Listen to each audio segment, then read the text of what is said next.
아, 저거 안녕하세요. 그래. 아, 일로 가는 건가? 한 번도 못 뺐어.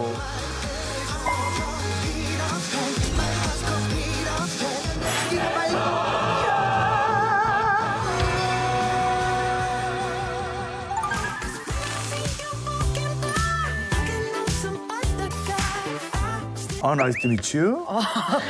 나이스 미츠 유.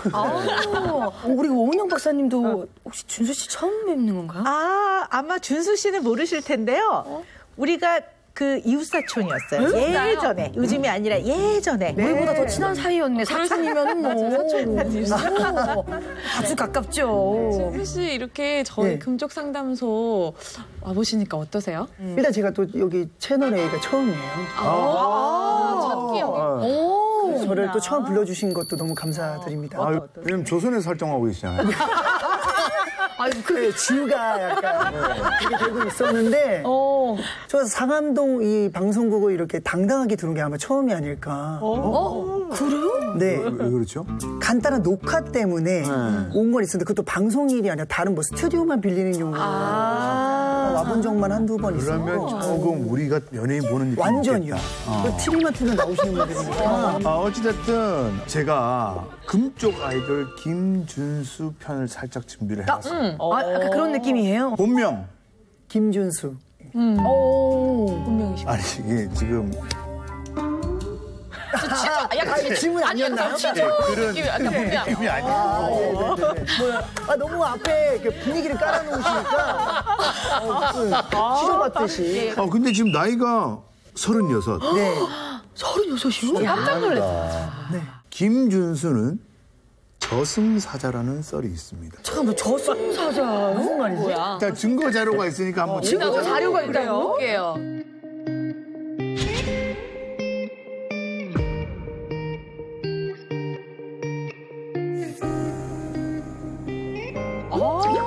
이게 왜 저승사자야?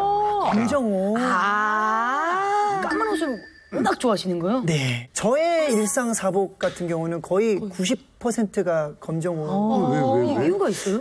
뭐 일단 검정옷은 제가 많이 흘려요. 뭐 먹을 때. 이런 이유가 있었다고요? 그럼 더 티날 텐데. 정말 근데 이거 정말 큰 이유 중에 하나예요. 흰색 옷을 입고 싶어도 뭐 이렇게 좀 한두 끼 먹다 보면 벌써 여기 맞아. 국물. 네. 맞아. 그걸 아무리 생각을 해도 그렇게 되는 것도 있고 또 제가 활동하면서 검정머리가 아닌 다른 색깔들의 거의 탈색모. 아까 사진에도 맞아요. 근데 여기까지 밝아버리면 너무 튀는 느낌이 들어서 여기라도 다운 시키려고 했던 것도 있는 것 같아요. 그래서 저희가 제작진이 18시간을 서치를 해서 진짜 어렵게 준수 씨가 흰 옷 입은 사진을 네, 찾았다고 합니다. 보여주세요. 보여주세요.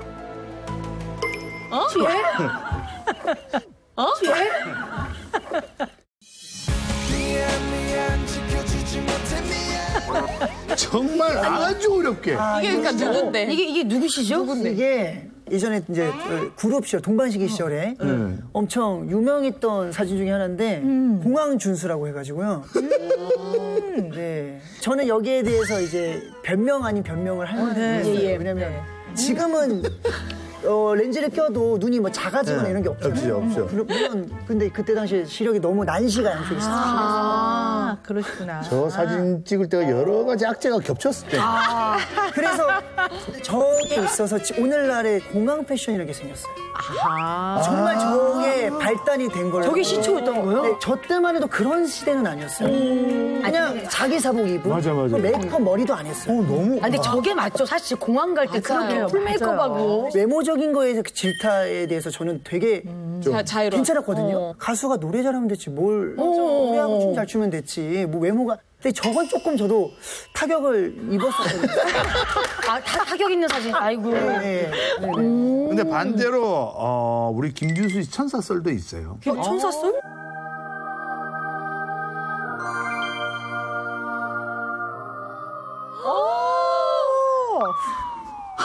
본인의 시그니처 포즈에 저게? 저도 몰랐는데 예전에 제가 2집 때 봐주세요. 좀 봐주세요. 순간 당황해서 말이 네. 차 좀 더 드릴까요? 예? 드세요. 예, 신안장이 좋아요. 예. 죄송합니다. 예. 그랬는데 이제 어느 날 이제 예쁜 표즈를 해보라고 재준이 형이 저한테 시킨 거예요. 아마 제 기억으로. 그래서 저도 그냥 어떻게 은연중 했는데 그때부터 하는 게 지금 오늘날 지금 18년 동안 제대로 한번 보여주시죠. 제대로. 한 번 더. 제대로. 제대로 네. 이제는 사실 쑥스러울 나이야. 근데 뭐 마음 중반에도 하잖아. 잘 어울린다. 잘 어울려. 윤지야 됐다. 저 팬이니까 이제 저걸 정면에서 봤으면 됐어. 자, 밑밥 타임은 여기까지 하시고요. 아 정말요? 이제 제대로 된 우리 고객님의 네네네. 고민이 뭔지 한번 들어볼 시간입니다. 네. 고민은 참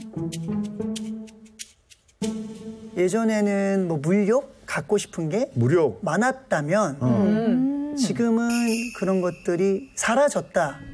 예전에는 뭐 어떤 걸 갖고 싶고 예를 들어 뭘 사고 싶고 그러니까 더 열심히 해야지였다면 지금은 더 이제 안정적인 거, 편안함, 뭔가 이렇게 이제 너무 미션보다는 지금의 것을 그냥 잘 갖고 나가면서 늙어가자라는 주의로 바뀌었는데 이제 문제는 여긴 것 같아요. 문제는 이건 것 같아요.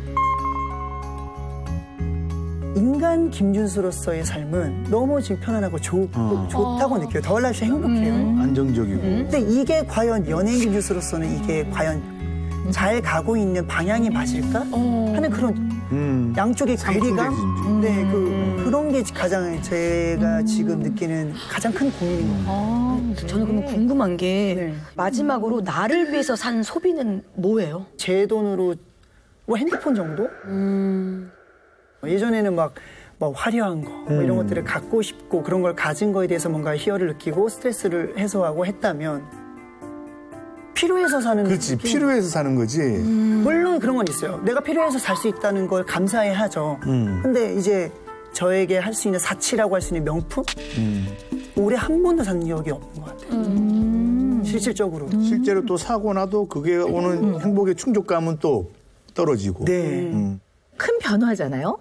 근데 네. 이게 뭐 옳고 그르고 뭐 어떤 게 더 좋으냐 이런 문제가 그렇죠. 아니라 그러니까. 준수 씨한테는 굉장히 큰 변화인데 근데 좀 들으면서 자꾸 궁금한 게 원래 그렇게 검소한 사람은 아니었죠. 아니었어요. 네네. 이게 솔직히. 아니었어요. 네. 얼마나 검소하지 않았는지 예전에 슈퍼카 마니아로 엄청나게 유명했죠.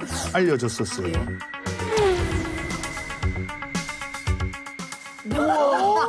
아니 어떻게 문이 위로 열려?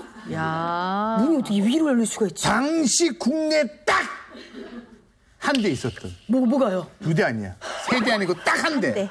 딱 한 대 있던 람보르기 땡, 아벤타토르 S 로드스터. 이게 뭐야? 이렇게 긴다고요? 예, 그다음에 롤스로이 땡, 예, 페라 땡, 포르 땡, 마이바. 마이바땡? 예, 슈퍼카가 10대나 있어요. 10대요? 예, 진짜입니까? 네. 지금 몇 대 있습니까? 남아 있는 게? 거의 다 처분했어요. 네, 사실 더 많았어요. 그래요. 네. 차를 좋아하는구나. 좋아했었어요. 근데 지금은 또 정리하셨어요. 스케줄차 포함해서 뭐 2-3대? 우리 하나 꼭 다루고 넘어가야 되는 게 하나 있어요. 네네. 그게 뭐냐면요. 대부분 한정판이더라고요, 그게. 굉장히 구하기 어려운 것들이더라고요. 그러니까 왜 이렇게 돈이 있다고 살 수 없는 것들. 네. 뭐 우리나라에서 하나만 있는 거라든가. 소위 말하는 리미티드. 네, 리미티드. 네. 그걸 사는 게 중요했던 것 같아요. 그때는. 맞아요. 지금은 아니지만 그 당시는 왜 그랬을까? 모르겠네. 한정판. 그러니까 뭐 한정판이라기보다 뭔가 이렇게 좀 희소성? 이걸 되게 쫓았던 것 같아요. 그러니까 희소성. 오, 저거 좋아. 이러면 그 다음 단계는 어떻게 되세요? 구입했던 것 같아요. 근데 그 당시는 구입이 쉽지 않거든요. 네. 그렇지. 돈 많은 사람이 한둘이야? 네, 그럼요. 네. 근데 그때는 근데 법만큼 다 썼던 것 같아요. 어떻게 보면은. 그것을 소장하는 과정은 아무나 못해요. 못하죠. 돈이 있다고 다 못해요. 왜냐하면 비슷한 정도의 경제적인 재력을 가졌는데 예를 들어 모르는 사람이에요. 근데 어느 자동차 회사에 전화해가지고 제가 그 아반다또 땡땡 그것 좀 사려고 하는데요. 그러면 자동차 파는 데서 무슨 소리세요? 뭐 오세요 매장으로 이럴 텐데 제가 김준수입니다. 이렇게 하면 아 그러세요? 그럼 저희가 언제 그걸 준비해 놓을 테니까 와서 보시겠어요? 뭐 그러니까 예를 들면 그런다는 거죠. 그러니까 이거를 소유하고 소장하는 중간 과정에서 이것을 취득, get it, 내가 이걸 얻었어. 이 과정에서 본인이 very important person인 거예요. 굉장히 중요한 사람이라는 것을 계속 느끼는 거죠. 그러니까 준수 씨가 그 당시에 내가 굉장히 중요한 사람이야. 두 가지가 다 있었던 것 같아요. 맞는 것 같다. 그거를 자꾸 확인을 해야지 또 자기가 안 흔들리지. 지금 생각해보니까 그런 것들을 통해서 확인받고 싶었던 것 같아요. 차뿐만이 아닙니다. 뭐요? 네, 집도. 집? 집 유명하죠. 궁금해요. 집도 유명하죠. 네.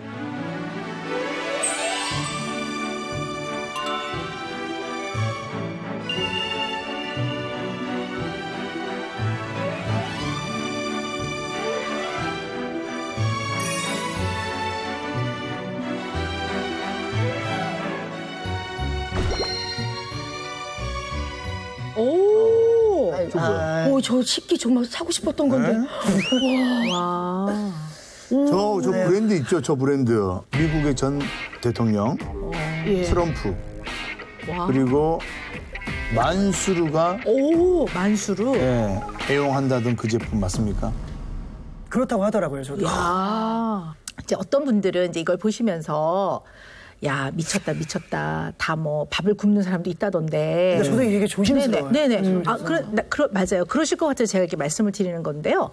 그러나 준수 씨가 범법 행위를 하시거나 다른 사람의 돈을 뺏거나 그런 거는 아니기 때문에 열심히 일해서 번 돈이니까. 네. 그리고 또 이제 이거를 우리가 이렇게 소개를 한 가장 큰 이유는 그냥 준수 씨의 인생의 흐름에서 저 시기에는 어떤 생각을 했을까, 어떤 마음이었을까, 그리고 또 좀 큰 변화가 있다면 준수 씨 내면 안에 어떤 변화가 있는가 이런 것들을 우리가 잘 알아보기 위해서 네네네. 이제 이렇게 사진을 소개한 거예요. 분명히 저런 시절이 있었네요. 안 검소한 시절이 있었네요. 네. 그러니까 저는 그거 같아요. 네. 지금도 검소한 건 아니에요. 그러니까 네네. 그러니까 이게 참, 뭐 지금 제가 뭐 먹는 거, 그리고 뭐 누군가를 위해 베풀고 싶은 마음, 이런 거에 대해서는 많이 써요. 근데 이런 거죠.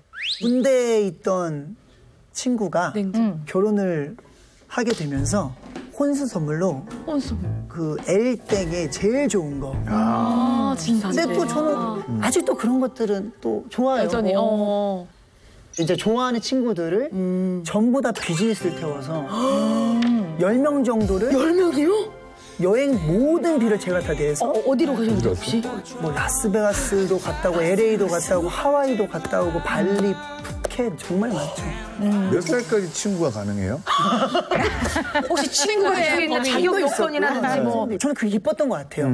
오히려 내가 열심히 일해서 내 주위 사람들을 챙길 수 있다는 거. 그러니까 예전엔 나 하나 풀칠하기 어려웠는데 남에게 해주는 게 행복한 거죠. 제가 그렇게 쭉 얘기를 들으면서요. 이제 준수 씨의 고민에 대해서 이야기를 하려면 돈의 개념에 대한 이야기를 좀 나눠봐야 되긴 할 거거든요. 우리가 한 인간이요.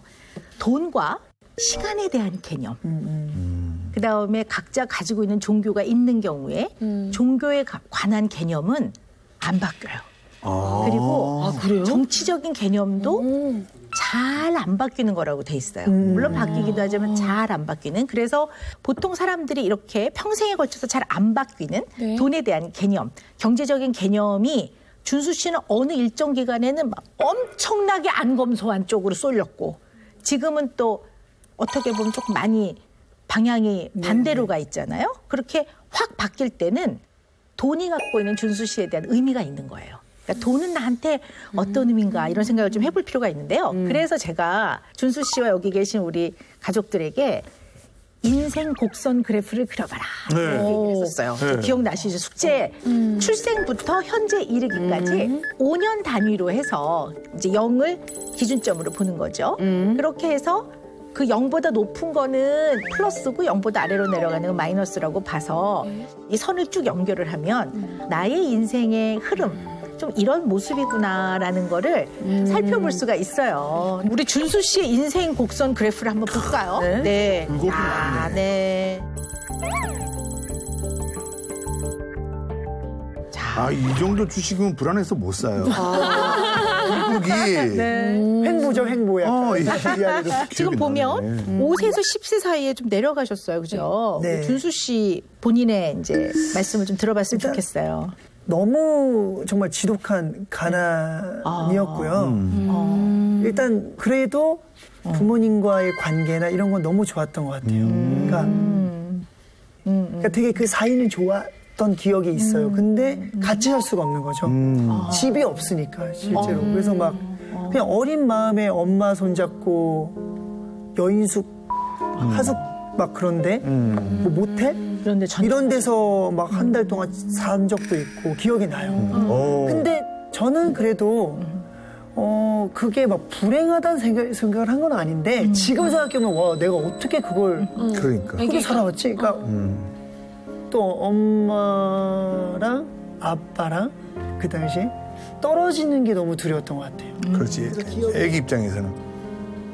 저는 지금 다시 기억이 나는데 제가 실어증이라고 해서 말을 못했다고 하더라고요. 1년 동안. 어렸을 때요? 네. 저희 어머님이 이제 외할머니 집에서 엄마 화장실 갔다 올게. 근데 화장실이 그때 당시에 대문 바로 바깥에 있었거든요. 옆에 붙어 있었거든요. 어머님이 또 돈을 벌어야 되니까 화장실 갔다 온다고 얘기하고. 같이 살 수는 없고 이제 외할머니 집에 맡겨야 되는데 어머님은 또 아들을 두고 가는 건 힘드셨을 거고 우리 대문 여는 소리가 딱 들리는데 저랑 형이 기저귀만 찬 상태로 뛰어갔던 기억은 또 나요.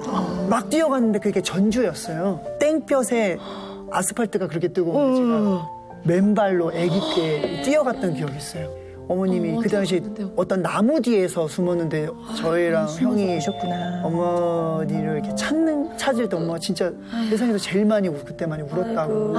그랬구나. 그러다가 또 이제 어머님과 아버님이 열심히 하셔서 같이 넷이 살게 되면서 너무 다행이다. 너무 행복했고 화장실이 없는 집에서 살게 된 건데 그것도 행복했던 것 같아요. 혼자 다니지 않아도 같이 되는. 뭉쳐있다는 거. 그래서 이게 올라갔구나. 그랬구나. 네네네.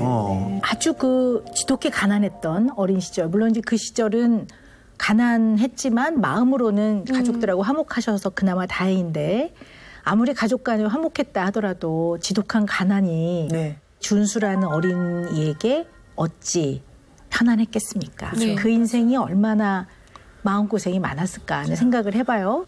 근데 이게 다시 또 좀 떨어졌더라고요. 이게 언제죠? 네, 18살. 네. 연습생 시절도 거의 바로 6학년, 중학교 1학년 때 바로 그냥 오디션 하자마자 붙었어요. 근데 이제 거의 바로 데뷔할 것처럼 됐다가 변성기가 오는 바람에. 근데 이제 저보다 늦게 왔던 친구들이 하나, 둘 데뷔하기 시작하면서 초조했던 것 같아요. 연습 생활을 몇 년 정도 한 거예요? 거의 한 6년, 7년? 그렇게 2학년 때까지. 그때 이렇게 쭉 떨어졌다가 데뷔하면서 쭉 상한가를 사랑을 많이 받으셨죠. 네네네. 탑이었잖아. 네. 맞지. 대한민국 최고 뭐. 그래서 그래도 꿈 같은 시간이었죠. 네. 근데 이제 지금 보면 25세 때 이렇게 훅 내려가 있거든요. 26세 이때.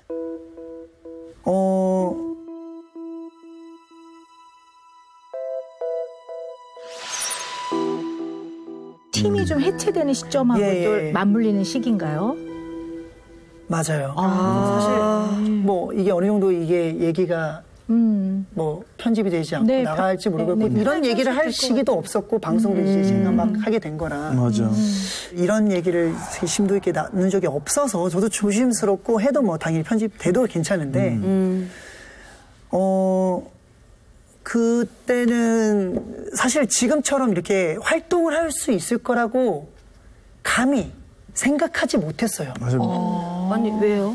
나가는 시점은 저희가 선택했지만 내가 나가서 따로 꾸려서 앨범 활동을 해야지가 아니었고요. 감히 그런 생각은 하지도 못했고요. 그때 당시 저는 그냥 보컬 레슨이라도 해볼까? 그래도 뭐 내 입에 풀칠을 할 수 있지 않을까? 뭐 그런 생각으로 그러니까 내려놨기 때문에 나올 수 있는 결단을 할 수 있었던 것 같아요. 감히 내가 가수 활동을 버젓이 해야지라는 결단이었다면 있었겠죠. 아직 어렸고 저희가 그때 당시 최정상이었고 굳이 그런 어떻게 될지 모르는 시행착오를 겪을 일 없었겠죠.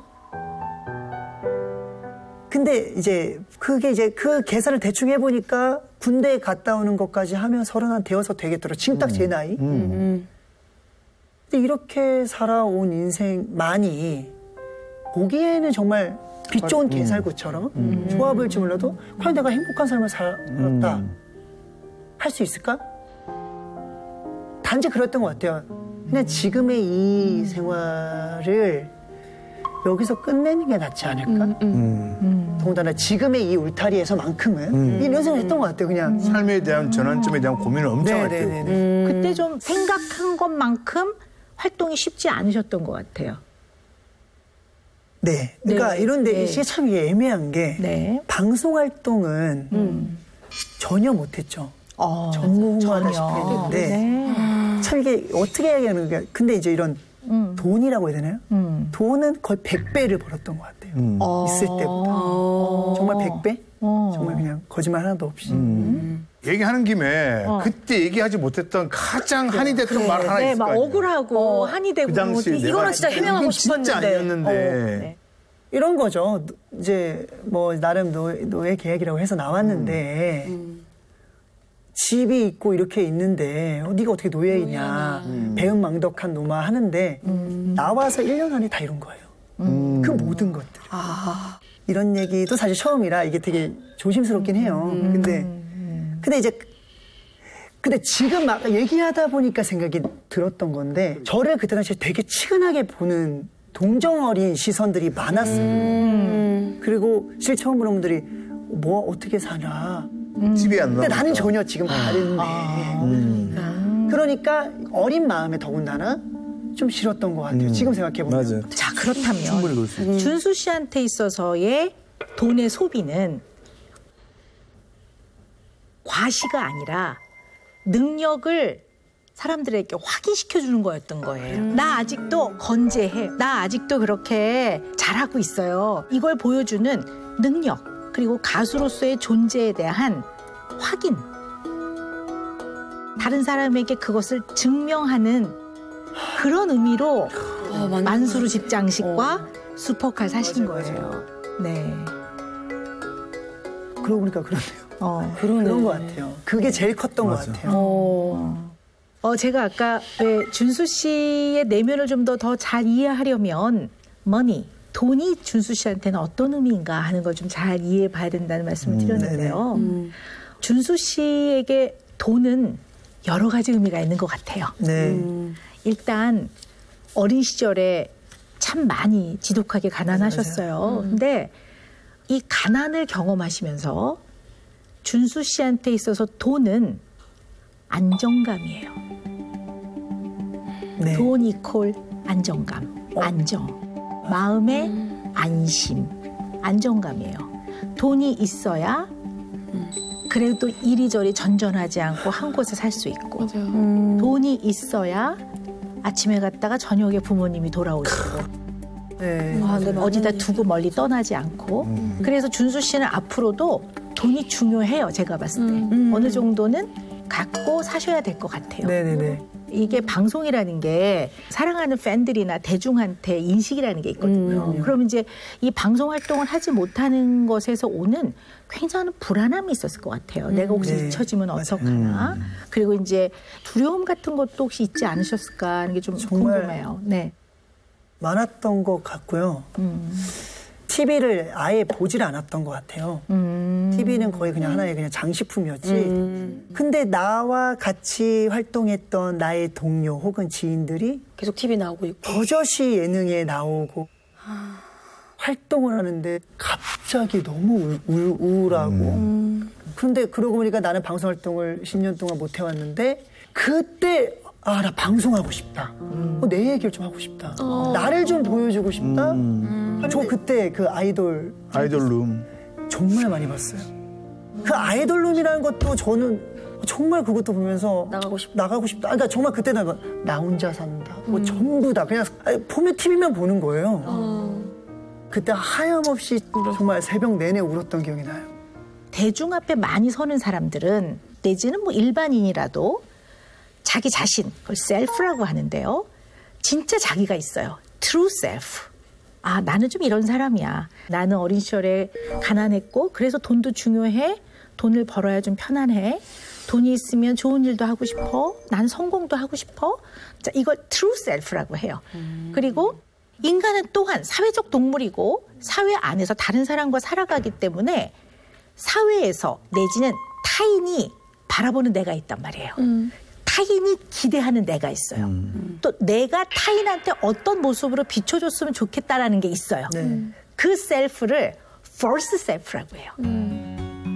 이 true self와 false self가 똑같은 사람은 거의 없다고 볼 수 있어요. 뭐 성인, 뭐 부다, 그 정도는 돼야지 되는 거죠? 세인트, 이렇게 성자가 붙는 분들은 그럴지 모르겠지만 그냥 우리 같은 보통 인간 사람은 이게 똑같긴 어려워요. 이게 차이가 좀 나는데요. 그러나 대중 앞에 많이 서는 사람들은 이름이 많이 오르내리는 사람들일수록 이 격차가 클 가능성이 커요. 크단 말이에요. 왜냐하면 나 김준수라는 사람은 이런 사람인데 대중들이 보는 김준수는 좀 많이 다르단 말이에요. 그러니까 갭이라고 하죠. 이게 클수록 굉장히 힘들어요. 불안정하고. 그러니까 25살에 그 무렵에 소속사에서 이제 계약이 해제가 되고 밖에 나오면서 얘기를 솔직하게 못하는 면도 많았을 거고 그러면서 또 그냥 주어지는 라벨이 있어요. 레이블이라고 하죠. 이렇게 배신했어? 너네들한테 얼마나 잘해줬는데 어디 뭐 이런 얘기도 들었을 거고 심지어는 어디 잘 되나 봐라 하는 악플을 다는 사람들도 있었을 거예요. 왜 없었겠어요? 이런 과정에서 아이돌로서 아이돌의 모습으로 아침부터 하루의 일정이 끝날 때까지 있어야 되는 거예요. 인간 김준수를 내세우기가 어려운 거란 말이에요. 나라는 사람이 어떤 사람인지 이거를 고민할 시간도 없고 소속사에서 나오면서 굉장히 큰 위기 내진 변화. 네, 어쩌면 그 변화라는 건 굉장한 스트레스이지만 이것을 잘 다루어낼 때 인간이 성장하기도 하거든요. 딱 그 시점이 된 거예요. 이건 결국 뭘 의미하냐면 인간 김준수로서의 존재가 흔들린 거예요. 나라는 존재는 과연 뭐지? 거기다 주변에서 오는 여러 가지의 얘기들로 나 건재해. 나 김준수 여전히 잘 나가. 나 가수로서 여전히 나를 좋아하는 팬들이 많아. 그래서 그때 생긴 수입으로 나 건재해 이러면서 돈을 엄청 쓴 것 같아요. 이때의 돈은 존재죠. 굉장히 그게 중요했었을 것 같아요. 그러니까 사람들은 웬 사치, 웬 허영, 정신 나간 거 아니야? 밥 굶는 사람도 있는데 이렇게 얘기하지만 준수 씨한테는 처절한 거죠. 너무 슬프고 처절한 거예요. 왜냐하면 돈이라도 있어 다행이지. 그 돈으로 사치가 아니라 존재를 계속 확인시켰던 것 같아요. TV를 보면 뭐 요즘에 누구 잘 나가네 하는데 김준수는 없어.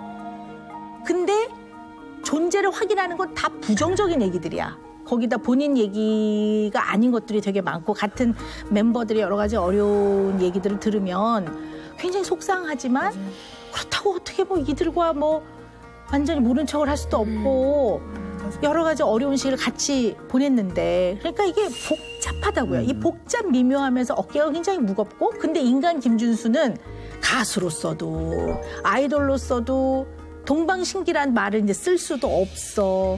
제이와의 제이라고 하면 자꾸 추문이 들려와. 이러니까 김준수라는 사람의 자기, 셀프를 유지하기가 너무 어려웠을 것 같아요. 그래서 사실은 이게 되게 슬프고 처절한 거예요. 제가 봤을 때. 슬픈 이야기예요. 이거는 정말.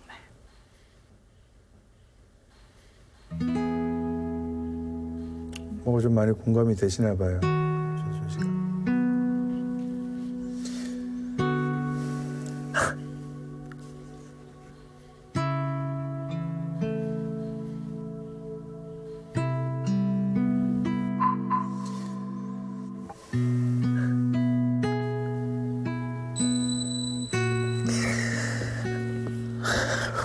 아유, 안 그러니까 듣고 보니까 그런 것 같네요. 네.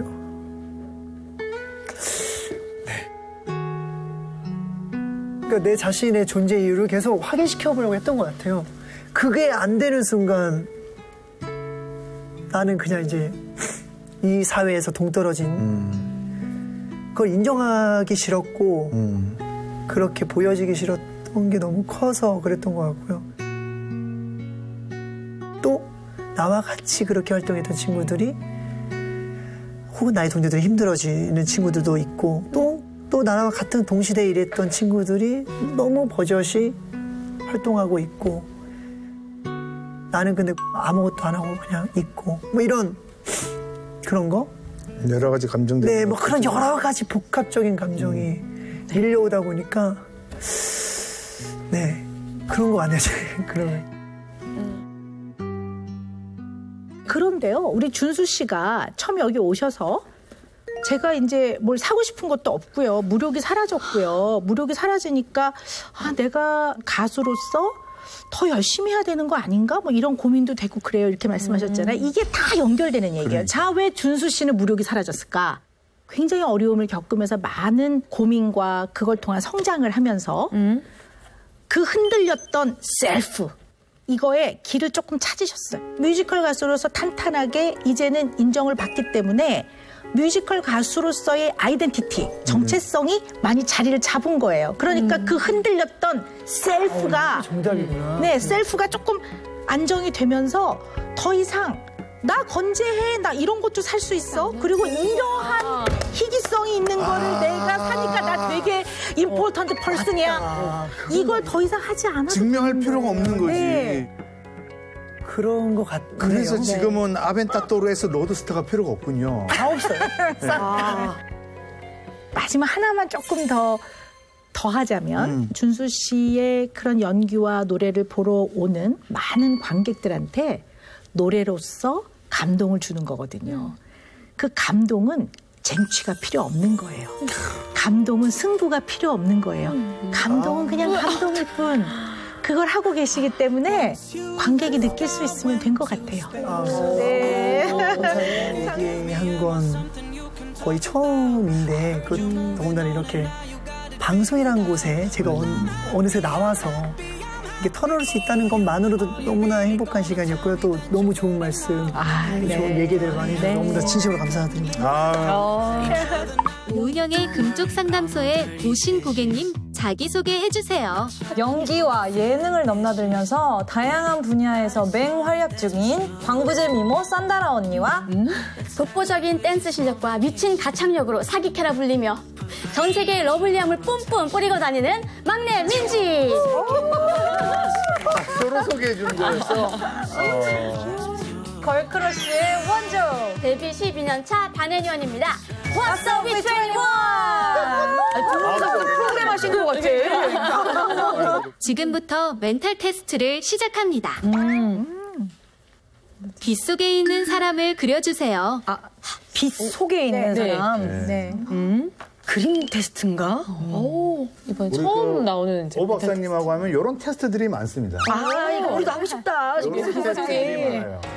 그림에 좀 약한데.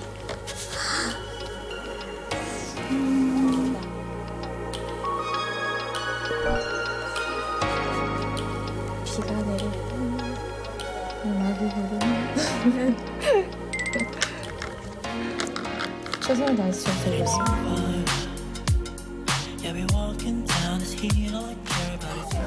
난 창피한데.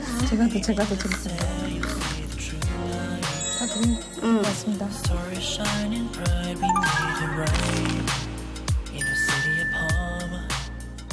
이제 빗속에 있는 사람을 그릴 때는요. 스트레스 정도를 좀 보는데 많이 잘 그려보라고 하고. 스트레스. 네. 한번 볼까요? 네. 한번 뒤집어 보시겠어요? 그럼 우리 민지양부터 볼게요. 네네. 무지개가 떴네. 진짜. 야. 강아지인가요? 강아지? 네, 강아지 제가 키워가지고. 저는 사실 그림 진짜 제일 열심히 그린 거예요. 백지다.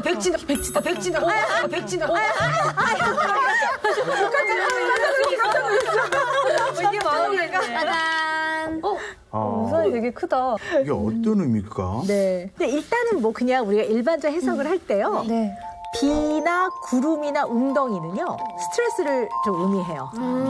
두 분 이제 보니까 적당하게 그리셨어요. 구름은. 그리고 우산의 크기는 어떻게 보면 스트레스를 대처하는데 굉장히 많은 심리적인 에너지를 소모하고 있다 이렇게 보는 거예요. 그러니까 산다라 씨가 훨씬 더 많이.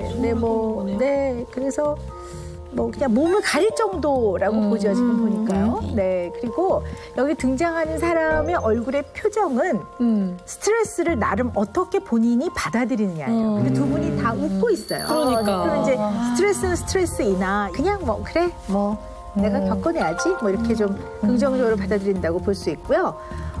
민지 씨는 무지개를 그렸고요. 또 우리 산다라박 씨는 햇님을 그렸어요. 이런 것들 좀 되게 긍정적인 걸 의미하죠. 네, 뭔가 희망이 있고 그래도 좋은 쪽으로 갈 거라고 생각하는 면이 있고요. 되게 이제 사람을 그릴 때 옆에 누군가가 이제 있을 때 우리 민지 씨는 이제 강아지가 있잖아요. 이제 의지하는 사람이나 대상이죠. 그러니까 스트레스가 있을 때 누군가가 의지할 사람이 필요하다든가 이제 그래서 강아지를 이제 그렸다고 볼 수 있고요. 네. 지금 아직 뭐 멘탈적으로는 좀 그래도 스트레스 쪽에서 고통받는 것보다는 좀 건강한 편이다. 네. 그나저나 우리 지금 나래양하고 산다라는 오랜 친분이 있잖아요. 저희끼리 사실 이런저런 얘기를 많이 해서. 많이 하게 되지. 이 언니가 고민이. 언니라고? 예. 그것도 고민이에요. 그러니까 이게 제 동생이거든요. 진짜? 예. 야, 나래야, 너 이제 그러면 완전 끊어야 돼. 이 언니가 너무 동안이에요. 너무 말도 안 되게. 맞아요. 그래서 제가 리얼 막내고 언니가 페이크 막내라고 팬들이 그렇게 붙여줬어요. 근데 사실 뭐 그것 때문에 동안 문제 때문에 저희 금쪽 상담소를 찾아주시면 아닌지 모르겠어요. 그래. 다른 데로 가야지. 산다라박 공민지양 어떤 고민이 있는지 우리 박사님한테 살짝 한번 말씀을 해주실까요? 사실 저희가 누가 봐도 막 센 언니인 줄 알고 무서워들 하시는데 그렇지 않거든요. 맞아요. 저희가 겁도 많고 공포증도 많은데 이제 그중에 저 같은 경우는 비행 공포증이 좀 심해서 정말 힘들었었어요. 저는 어두운 걸 싫어하는 어두운 공포증이 있어서 너무 걸크러쉬였는데? 밤이 싫어서 약간 다 불 켜두고 자야 좀 안심이 되고 네, 좀 불안함이 없어지는 게 좀 있는 것 같아요. 그러네요. 근데 불 켜놓고 자면 깊이 수면이 안 잘. 네, 그래서 이제 메이크업 샵에 가면은 다들 항상 못 주무셨네요라는 이야기를 되게 많이 듣거든요. 수면의 질이 워낙 낮아지니까. 네. 그냥 비행기 사실 저는 고소공포증도 없고 롤러코스터도 너무 좋아해요. 근데 비행기만 있는 거예요, 공포증. 비행기 뭐 특이하다. 막 추락할 것 같고 막 그런 마지막일 것 같은 그런 느낌이 들어서 해외 스케줄 잡히면 며칠 전부터 막 좀 불안한 증세가 시작이 되고 너무 이제 예민해지고 그랬던 거죠. 그래서 날씨가 안 좋으면 가서 공연을 할 수 있는 건가? 이게 마지막일까라는 생각도 할 정도로 진짜? 장거리 비행은 해보지도 않았었어요. 얼마나 힘들었을까, 그죠? 투어를 다니시려면. 해외 투어도 있었죠. 뭐 일본이나 뭐 가까운 거리 같은 경우는 정말 어떻게 참아보는데 2NE1 데뷔를 하고 미국 갈 일이 처음 생긴 거예요. 그래서 말로만 듣던 장거리 비행 12시간 너무 두려워서 약국에 가서 수면제를 샀어요. 공항에서. 그러고 먹었는데 제가 수면제를 이긴 거예요. 그래서 잠이 안 드는. 비행 내내 막 이러고 있다가 도착해서 너무 아파서 거의 일주일 동안 일정을 녹음도 못하고 되게 아팠어요. 너무 그때 아팠었어요. 당시에. 왜 안 졸리지 할수록 더 말똥말똥해서 막 좀 너무 불안해하고 손도 차가워지고 막 어떻게 할지 모르니까 어쩔 줄을 그분들이 몰라. 오셔서 손도 잡아주시고 애기들 주려고 준비했던 인형도 주시고 맞아요. 비행기 인형. 짜파게 끓여주시고 막 그러니까 온갖 노력을 많이 하셨던 것 같아요. 그래서 기장님까지 나오신 적도 있으셨어요. 네. 안심시켜주시고 네, 설명을 다 해주시고 마치 우린 항해를 하는 것과 같다 이런 식으로 설명을 해주시면서 어린아이들 얘기하듯이. 네. 보통 사람들이야 뭐 힘들면은 좀 안 타고 그럼 되는데 하필이면 월드스타에게 이런 일이 너무 치명적이야, 이거. 이런 일이 얼마나 힘들었을까. 조금 근데 그건 개인적으로 뭐 고치려고 노력을 조금 해본다든지 방법을 찾아본다든지 하는 건 있어요. 네, 노력 많이 했어요. 그래서 초창기 때는 팬들도 그렇고 회사에서도 비행 공포증을 이겨내는 법 이런 거 많이 이제 뽑아서 주시고 하셨는데 이거에 대한 원인을 찾아보자 해서 이제 최면을 거시는데 레드선 이거 하잖아요. 제가 좀 오글거리는 걸 싫어하다 보니 사람 잘 안 믿어요. 그래서 안 걸리는 거예요, 최면이. 그럼 어떡해? 근데 제가 또 뭐 거절도 잘 못하고 이분 약하거든요. 배려하느라고 걸린 척을 했죠. 그런 건 안 걸렸다고 해도 되는데. 그래서 그분이 뭐가 보이나요? 그럼 어린 시절에 제가 보여요. 옛날에 많이 봤잖아요, TV에서. 그런 걸 하고 얼른 집에 가고 싶다. 너무 착해. 너무 착해. 그럼 산다라도 그렇지만 사실 민지 양 같은 경우는 진짜 어둠을 피할 수가 없잖아요. 네. 아 그리고 진짜 너무 많잖아. 어두워지는 상황. 맞아요. 심지어 영화관도 그렇고. 네, 백스테이지. 네. 근데 이제 그 백스테이지에는 이제 경호원분들이 이걸 켜주시니까 그 빛을 보고 이제 따라가면 돼서 괜찮은데 이제 불이 꺼져 있는 장소에 가거나 그 어둠이 약간 지속되면은 제가 거기에 흡수되는 듯한 빨려 들어가는 어둠 듯한 속에 네. 블랙홀처럼 네, 막 들어가는 느낌이 들어서 너무 막 심장이 콩닥콩닥 뛰고 불안해지고 막 초조해지고 뭐라도 빛을 찾아서 다른 곳으로 이동한다든지 그리고 너무 막 어두컴컴한 밤에 혼자 외출을 한다거나 이러면 누가 따라오는 것 같고 심리적으로 약간 공포감을 느껴서 밖에 잘 안 나가요, 밤에. 집 밖을 못 나가겠네요, 네. 진짜로. 몰랐어요, 이 정도인지는. 막는데도 되게 의젓하고 항상 묵묵히 있어서 얘기를 안 했구나. 막 떼쓰고 이런 적이 없어요. 어리광도 안 부렸고. 그랬구나. 아니 그거 무서웠을 텐데 어떻게 그거를 혼자 버텼을까? 근데 사실 두 분이 아주 전형적인 공포증 맞거든요. 근데 이제 어떤 특정한 상황에서 느끼는 공포증을 특정 공포증이라고 해요. 스페시픽 포비아라고 하는데요. 굉장히 다양해요. 예를 들어 레드 공포증, 레드 포비아도 있고요. 그 빨간색을 보면 막 기절할 것까지 힘들거든요. 그래 공포를 못 보는 사람들이 있더라고. 그리고 피 때문에. 네, 그런 것들. 그다음에 모노포비아라고 해서 혼자 있을 때 굉장히 공포스럽고 무서운. 그다음에 이제 좁은 공간, 폐쇄 공포증이 있고요. 그래서 공포증 종류는 굉장히 다양하고요. 이제 이게 공포증은 마음이 약해서라고 생각하면 안 돼요. 그러니까 왜 용기를 가져봐 막 이러잖아요. 근데 그런 거하고 조금 다른 문제라고 봐야 되거든요. 근데 이제 비행기 공포증이니까 제일 궁금한 게 네네. 제일 첫 경험. 4학년 때 사실 한국에서 필리핀으로 가는 과정이 제 인생에는 정말 큰 그렇죠. 일이었거든요. 들어볼까요? 네네. 그래서 저는 가고 싶지가 않았어요. 왜냐면 필리핀 그냥 말로만 들어보긴 했지만 언어도 안 통할 것이고 친구도 없고 그래서 가기 전부터 저는 안 가겠다고 할머니랑 살겠다고 막 떼쓰고 했었는데 어쩔 수 없이 간 거죠. 억지로 갔구나. 네, 그래서 비행기에서 이제 서울 땅을 탁 바라보면서 이게 너무 슬펐던 기억이 나요. 그러니까 이별을 싫어하는데 할머니도 못 보고 친구들도 못 보고. 네.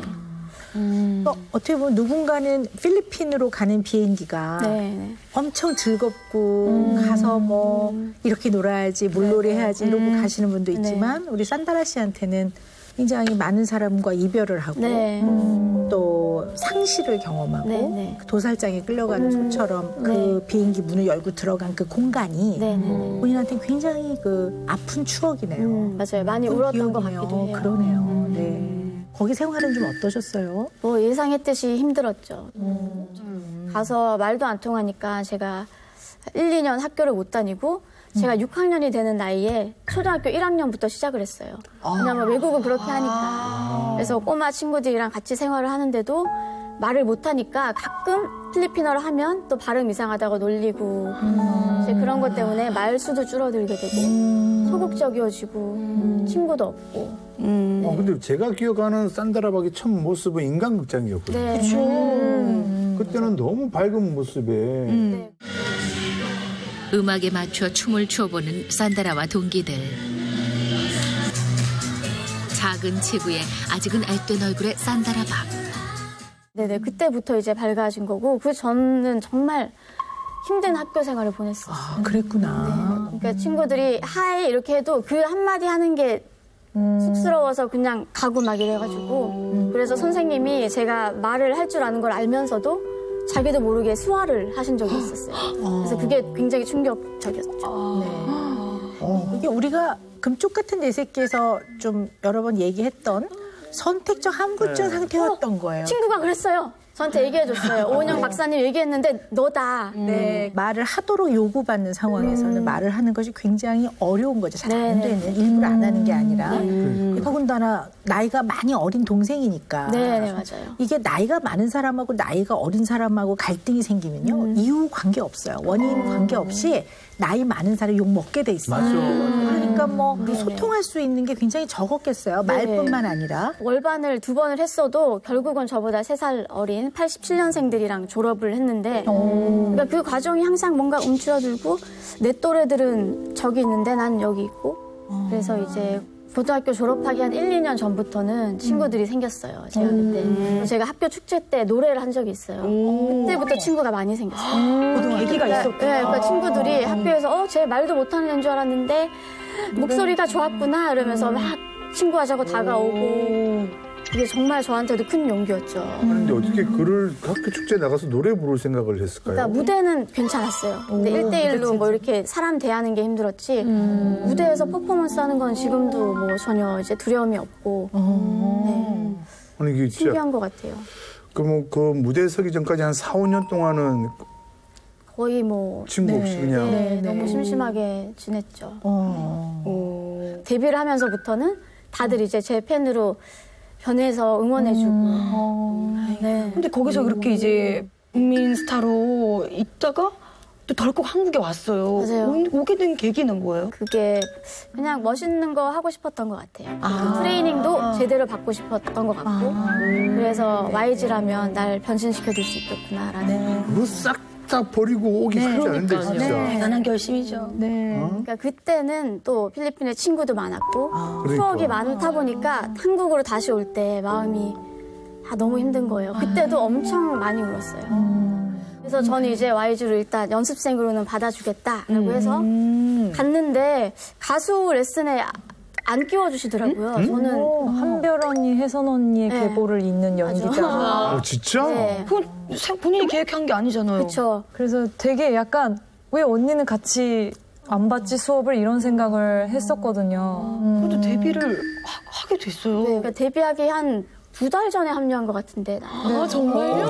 진짜? 이미 3명이 녹음을 많이 했었어요. 하다가 어쩌다가 그냥 한 곡을 그 테디 오빠 저희 프로듀서 분이 여기 한번 다라가 불러보게 하자고 했던 것 같아요. 네. 그래서 녹음을 했는데 녹음을 해보니 4명의 목소리가 너무 잘 맞았다고. 너무 다행이다. 소름 돋았어. 그래서 극적으로 그냥 네.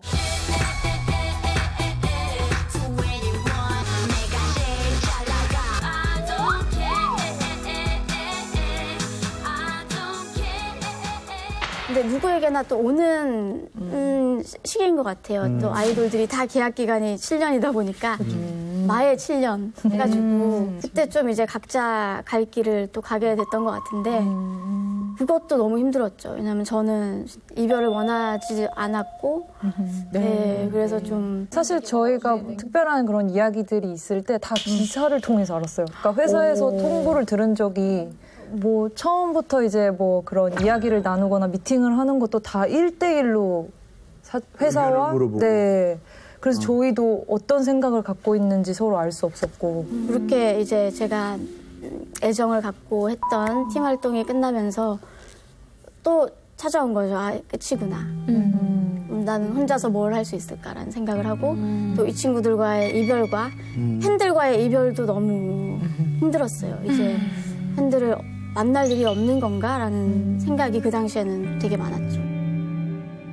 다라 씨 얘기를 들어보니까 이런 것들이 조금 영향을 미쳐서 좀 비행기 공포증이 발현된 그런 원인이 됐겠구나라는 게 조금 머릿속에서 생각이 정리가 돼요. 나왔어요? 네. 뭐예요? 어떤 거죠? 네, 이제 우리 또 민지 씨. 들어볼까? 이게 사람 애간장을 태워야 돼. 근데 이제 제가 하고 싶은 말 여기까지 꽉 차 있습니다. 이렇게 얘기하는데 오늘 또 두 분이 너무 친하시고 같이 이렇게 나오셔서 우리 민지 씨 얘기도 다 들어보고 나중에 풀겠습니다. 조금만 기다려주세요. 자, 그럼 민지 씨 얘기도 좀 들어보죠. 네. 어둠 공포증. 네. 7살이었나? 6살, 7살 때였는데 엄청 어릴 때였어요. 근데 그때 할아버지 집에서 한옥집에서 같이 살았거든요.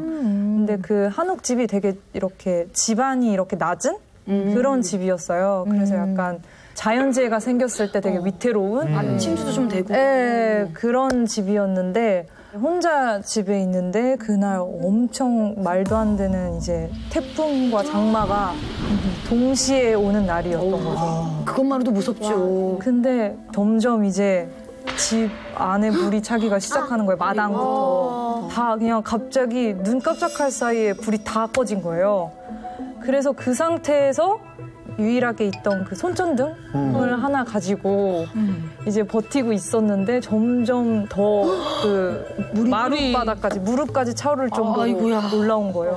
그때부터 막 세수대야로 이렇게 물 푸고 막 이랬던 기억이 있어요. 6살 때? 네. 야, 이거 대박. 와. 이거 좀 재난 영화 수준이에요. 너무 무섭죠. 생존하려고. 네. 살기 위해서 진짜 그때는 이 무릎까지 차올랐다는 것 자체에 이제 기겁 이 돼서 그때부터는 이제 살아야겠다는 생각이 막 들었던 것 같아요. 그럼 그때부터 이렇게 좀 어두워지면 무서워지고 막 그랬나 봐요. 네, 갑작스럽게 이렇게 정전이 돼서 그런지 그때부터 약간 좀 혼자 있는 것도 무섭고 혼자서 어둠 속에 있는 것도 무섭고 뭐 비 오는 날이 무섭거나 뭐 물 공포증은 없어요? 물 수영을 못해요. 물 들어가는 거 별로 안 좋아해요. 네. 저희가 집을 나와서 숙소 생활을 했거든요.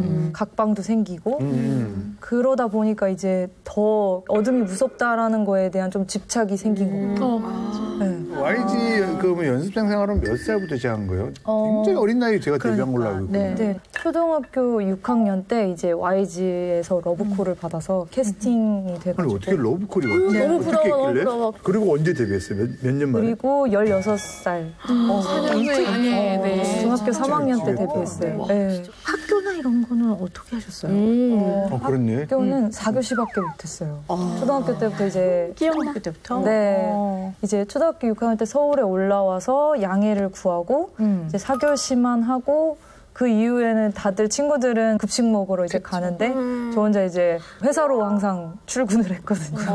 회사로 출근. 그래서 약간 좀 친구들이랑 4교시까지는 친해진 것 같은데 이제 학교를 나오면은 또 멀어진 것 같은 기분이 드는 거예요. 사실 이제 점심시간 이 전후로 해가지고 많이 친해지거든요. 맞아요. 하교할 때 떡볶이 먹으면서 또 막 이런저런 얘기 막 하면서 그런 추억들이 없네. 아예 이제 없고 맞아요. 그래서 약간 친구가 이렇게 없었던 것 같아요. 아예 우리는 팔짱도 안 껴주고. 언니가 너무 미안한가 봐. 네, 왜냐면 다른 걸그룹들 다 손잡고 화장실 같이 가는데 우리는 따로 가 이런 스타일. 여기 좀 정작 거칠게 비행기 못 키웠구나. 타고 정작 혼자 못 자고 이러는데 이렇게 여린 소녀들인데. 그러네. 인생을 혼자 사는 거야. 혼자 알아서 해. 뭐 이렇게. 잘하시네. 아니 근데 어떻게 보면 어린 나이에 어른들의 생활에 흔히 말하는 사회생활, 사회생활을 일찍 시작하신 거거든요. 근데 물론 굉장히 사회성도 좋고 잘 어울리고 잘 적응하신 분이라는 건 뭐 분명히 알겠는데요. 그렇다고 해서 어린 나이에 어찌 안 힘들었겠습니까? 원래는 제가 성격이 정말 발랄하고 발표 같은 거 할 때도 누가 발표하려면 제가요, 제가 할래요 뭐 이렇게 하는 아이였거든요. 회사를 다니면서 그런 저의 깨발랄한 분위기가 통하지가 않더라고요. 네. 조금 그때부터 수그러들기 시작한 것 같아요. 행동을 좀 조심하게 되고 뭐 하나하나 하는 거에 있어서도 어떤 구설수에 오를까 말을 잘 안 하게 되고 네. 그때 약간 좀 바뀐 것 같아요. 어린 나이에 너무 빨리 커버렸다 그죠? 그러네. 그리고 왜 연습생은 친구이기도 하지만 경쟁자잖아요. 네. 항상 그 벽보에 평가서를 붙이시거든요, 회사에서. 평가서요? 네. 월말 평가를 저희가 해요. 그래서 공개로 다 붙여요? 공개로 아예 연습실에 딱 붙여요. 그래서 뭐 보컬 몇 점, 뭐 댄스 몇 점, 심지어 의상이나 제스처, 뭐 어떤 표정을 지었는지 이렇게 하면 아줌마 같은, 막 이런 식으로. 아줌마가 왜요? 아줌마가 왜요? 나 지금 잘 듣고 있었는데 왜 거기까지 갔어? 갑자기 정신이 번쩍 나네? 근데 이제 물론 사회가 그런 면이 있죠. 더군다나 아주 냉혹한 이 쇼 비즈니스 세계에서는 실력으로 대중들의 평가를 받아야 되는 거니까 치열한 경쟁이나 훈련이 필요는 한데요. 중요한 거는 민지 씨가 되게 어렸다라는 거죠. 그러니까 그 어린 나이에는 굉장히 나름 어려움이 있었을 것 같은데요. 뭐 되게 그 사람을 이렇게 보면은 저도 약간 분석하거나 행동이나 저한테 했던 표정이나 이런 것들을 통해서 계속 생각하는 것 같아요. 그리고 만약에 뭔가 안 좋게 뭔가 일이 되거나 이러면은 되게 좀 제 안에서 자책하는 게 되게 커요. 내 탓인 것 같아요. 네. 아니, 왜냐면 또 저렇게 일찍 사회생활 한 친구들이 굉장히 그 윗사람들 눈치 많이 보게 되더라고요. 뭐 예를 들면 한숨 쉰다든지, 저 사람은 그냥 뭐 한숨 쉰 걸 수도 있는데, 괜히, 내가 뭐 잘못했나 지금? 뭐 마음에 안 들게 내가 행동하고 있나? 그런 쪽으로 좀 자기 또 자책을 많이 하게 되더라고요. 이 민지라는 한 아이를 생각해 보자고요. 그 6살 때 그 기억을 보면 인간이 자기가 감당할 수 없을 정도 그릇이 넘쳐지는 큰 자극과 스트레스와 큰 일을 겪으면 그게 아주 생생하게 머릿속에 기억으로 자리를 잡고 이 기억과 관련된 감정이 뒤따라와요. 근데 이제 물이 쫙 밀려 들어올 때 그 어린 6살 민지의 공포를 한번 생각해 보자고요. 근데 보여야 대처를 하는데 깜깜해졌어.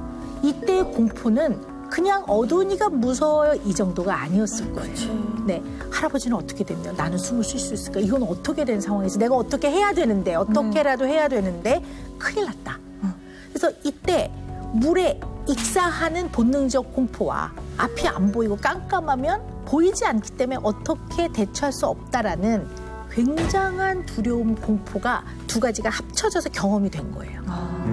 자, 그러면 이 경험이 이 나의 내면 안에 대롱대롱 매달려 있단 말이에요.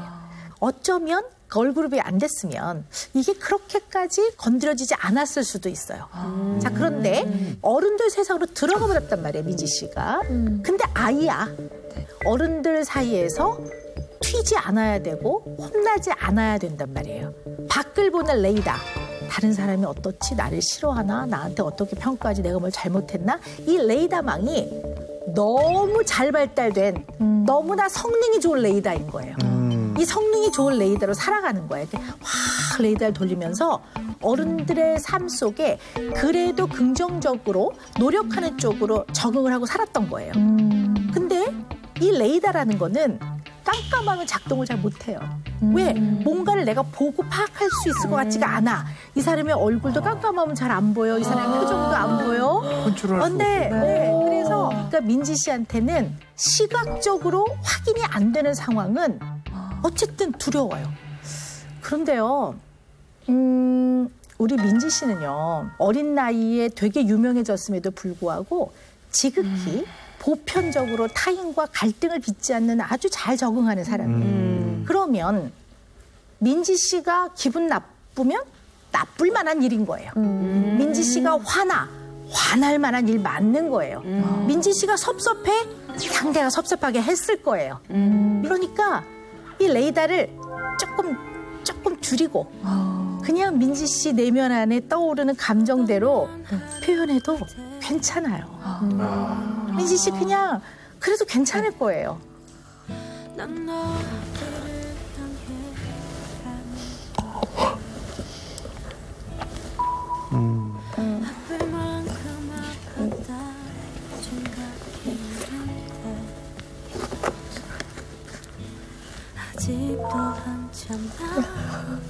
괜찮다는 말을 들으니까 되게 큰 위로가 되는 것 같아요.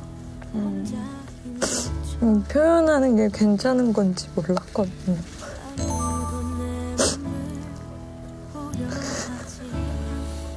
야, 괜찮다라는 부모님의 말 한마디에 저렇게 감정이 올라오는 건 그동안 얼마나 힘들었을까라는 생각이 드네요.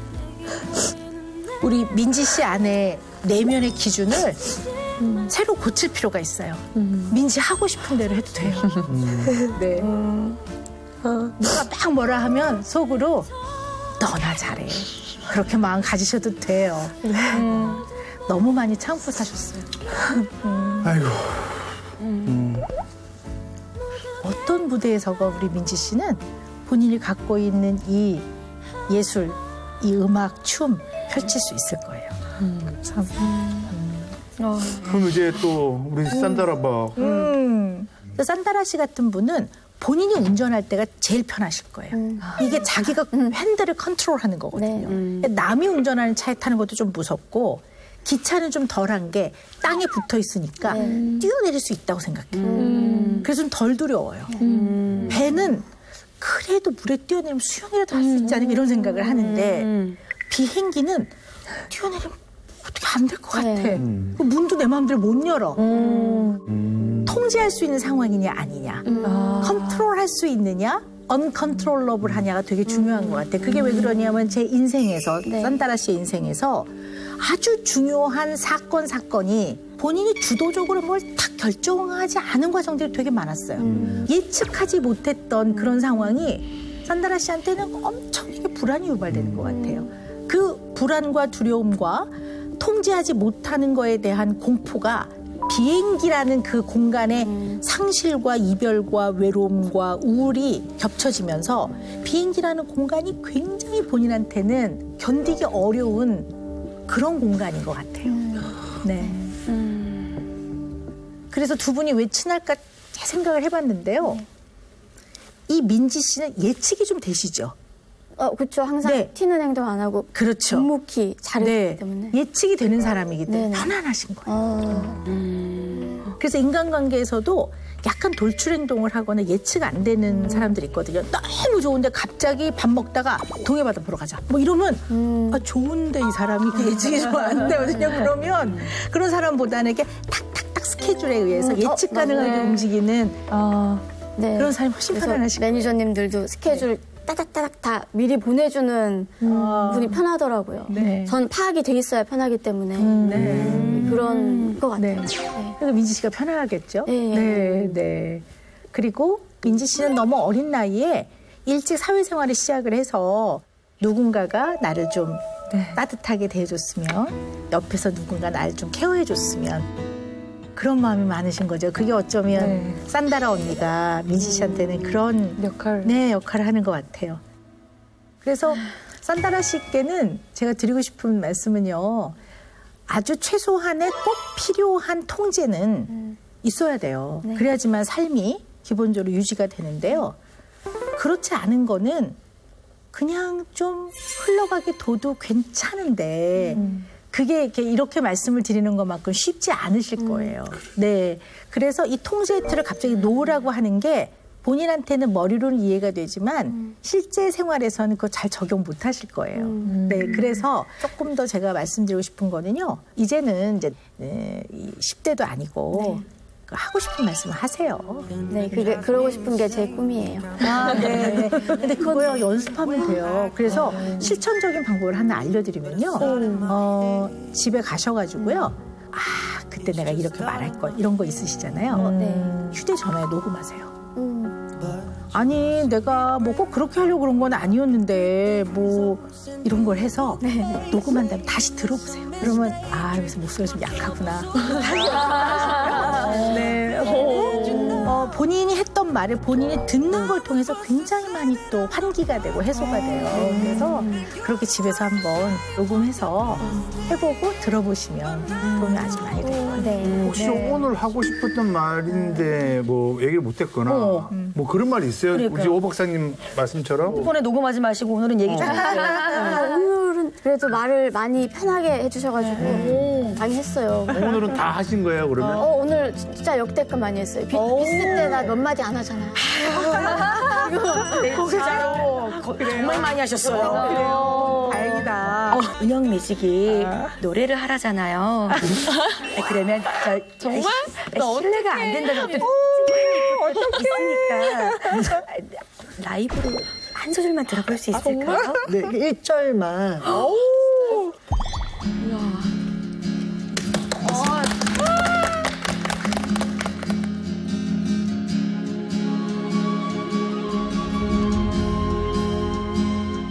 언젠가는 알 알게 될까 흘리지 않아도 될 눈물의 이유 행복은 멀어져 가고 견딜 수 없는 아픔에 희망을 잃어가 모든 빛이 사라진 끝없는 어둠의 시간 언제일까 들판의 모든 꽃들이 소중했던 모든 삶이 찬란히 빛나는 날 그날까지 조금 더 힘을 내야 해 사랑한 모든 걸 지켜내 희망이 날개 펼